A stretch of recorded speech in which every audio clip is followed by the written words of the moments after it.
3 guests on this show who either knew Epstein or knew Trump have all used the exact same words to describe Trump and Epstein's relationship over the past week as we've been talking to them, and you've heard them. And they have done this totally unprompted. So here is a former Trump business executive, one of Epstein's former girlfriends, and an Epstein accuser who says she had a troubling incident with Trump. They all said the exact same thing here on OutFront. They were best friends. They were best friends. Was his best friend.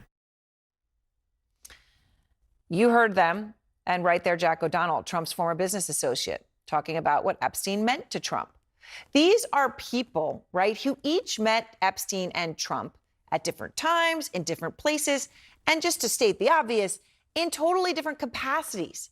And yet they all concur on this crucial thing. They say that when they knew them, Trump and Epstein were best friends. So in just a moment, I'm going to speak to Mark Epstein. He is the brother of Jeffrey Epstein, about all of this. Out front now, Mark Epstein, the brother of Jeffrey Epstein. And Mark, you know, from what you know, from what you saw, how close was your brother to Donald Trump? They were very close. They were good friends. Jeffrey used to sometimes tell me things that Donald said that were funny. I know Donald was in Jeff's office a lot back in the 90s.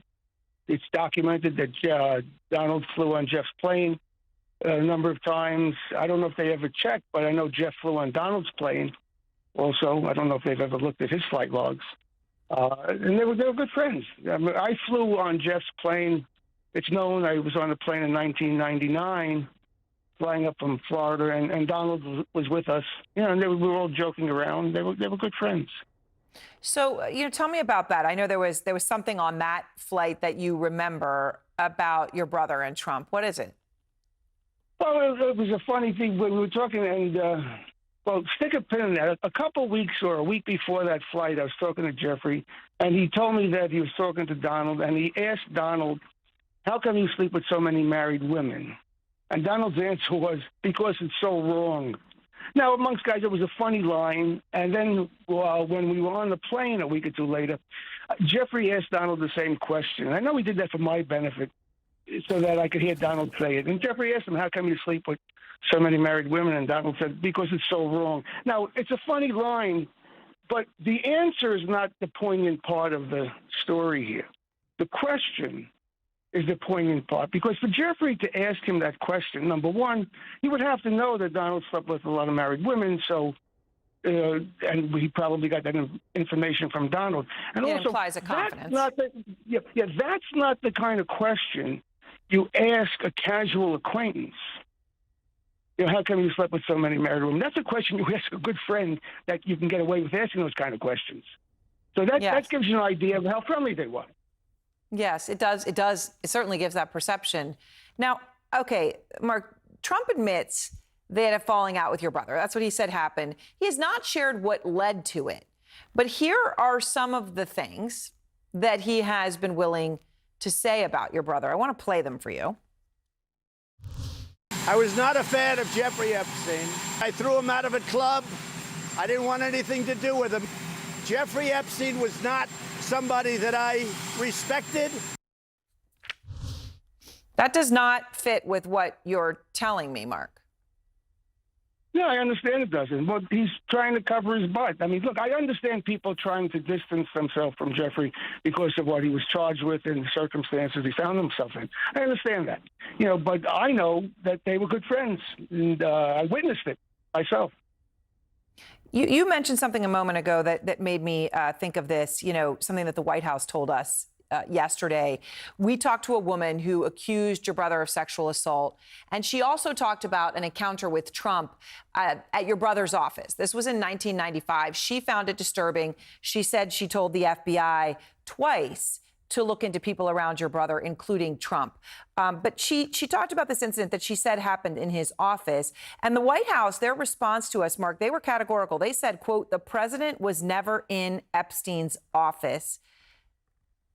Is that true? That's just another blatant lie, because he was there. The people that worked for Jeffrey in his office, you can find them. They can testify that they saw Trump in Jeffrey's office on numerous occasions. So for him to say he wasn't there, all I can say is that's just another lie. So you talk about him as your brother, and you're you were on the plane together at that time.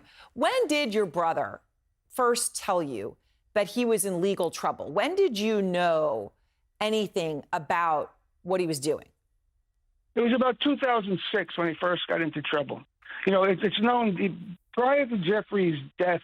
I hadn't seen him for 7 years, although we were always in touch, communication with telephone or emails, but we just never got together. And for the 12 years prior to that period of time, from like 2004 until 2008, we only got together maybe a half a dozen times or so, but we were always in contact. And in 2006, Jeffrey asked me to come up to his place uptown.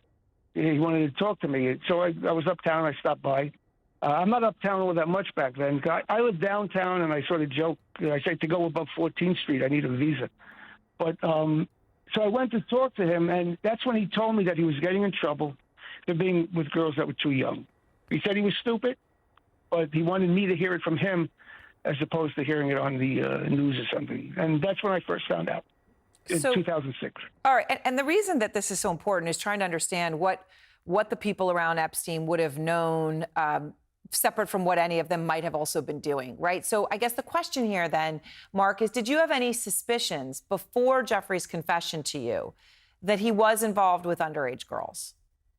No, because I rarely saw him, so I didn't know what he was involved with. We had different lives. He had his friends, and I had my friends. We traveled in two separate circles, in a sense. A few people we knew together, but, he was more in the financial community uptown. I was more involved with the arts community downtown.